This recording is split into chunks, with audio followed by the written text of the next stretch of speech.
দীর্ঘ কয়েক মাসের রক্তক্ষয়ী সংঘাত, পাল্টাপাল্টি হামলা এবং মধ্যপ্রাচ্য জুড়ে উত্তেজনার পর অবশেষে শান্তির আলো দেখা যাচ্ছে। যুক্তরাষ্ট্র ও ইরানের মধ্যে বহুল আলোচিত একটি প্রাথমিক শান্তি চুক্তি আজ রোববার স্বাক্ষরিত হতে পারে বলে জোরালো ইঙ্গিত দিয়েছেন মার্কিন প্রেসিডেন্ট ডোনাল্ড ট্রাম্প। যদিও তেহরান বলছে চুক্তি স্বাক্ষরে আরও কয়েকদিন সময় লাগতে পারে।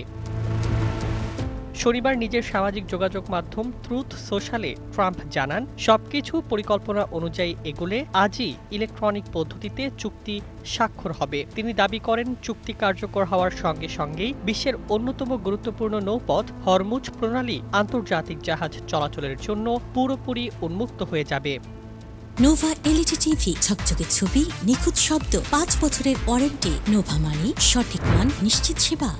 এর আগে পাকিস্তানের প্রধানমন্ত্রী শাহবাজ শরীফও জানান, দুই দেশের মধ্যে সমঝোতা এখন চূড়ান্ত পর্যায়ে রয়েছে এবং 24 ঘণ্টার মধ্যেই এর আনুষ্ঠানিক রূপ দেওয়া হতে পারে। পাকিস্তান পুরো প্রক্রিয়ায় মধ্যস্থতাকারীর ভূমিকা পালন করছে, তবে আশাবাদের মাঝেও পুরোপুরি থামেনি উত্তেজনা। চুক্তি নিয়ে আলোচনার মধ্যেই শনিবার ভোরে হরমুজ প্রণালীতে ইরানের একাধিক ড্রোন ভূপাতিত করার দাবি করেছে যুক্তরাষ্ট্র, যদিও এ বিষয়ে তাৎক্ষণিক কোনো মন্তব্য করেনি তেহরান।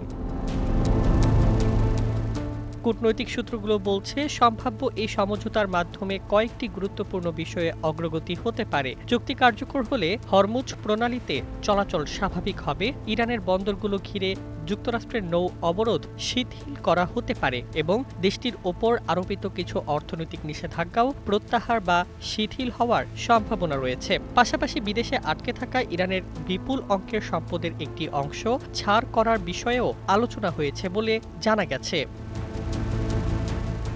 তবে সবচেয়ে স্পর্শকাতর পারমাণবিক ইস্যুটি আপাতত এই চুক্তির বাইরে রাখা হয়েছে। সংশ্লিষ্ট সূত্রের তথ্য অনুযায়ী আগামী 60 দিনের আলোচনায় এ বিষয়ে পৃথক সমঝোতার চেষ্টা হবে। এদিকে হোয়াইট হাউস দাবি করেছে, ইরান তাদের পারমাণবিক কর্মসূচি সীমিত করতে এবং সমৃদ্ধ ইউরেনিয়াম নিয়ে সমঝোতায় রাজি হয়েছে, কিন্তু ইরান বলছে তারা ইউরেনিয়াম ধ্বংস করবে না কিংবা বিদেশে পাঠাবে না, বরং নিজ দেশের ভেতরেই তা নিয়ন্ত্রণে রাখবে।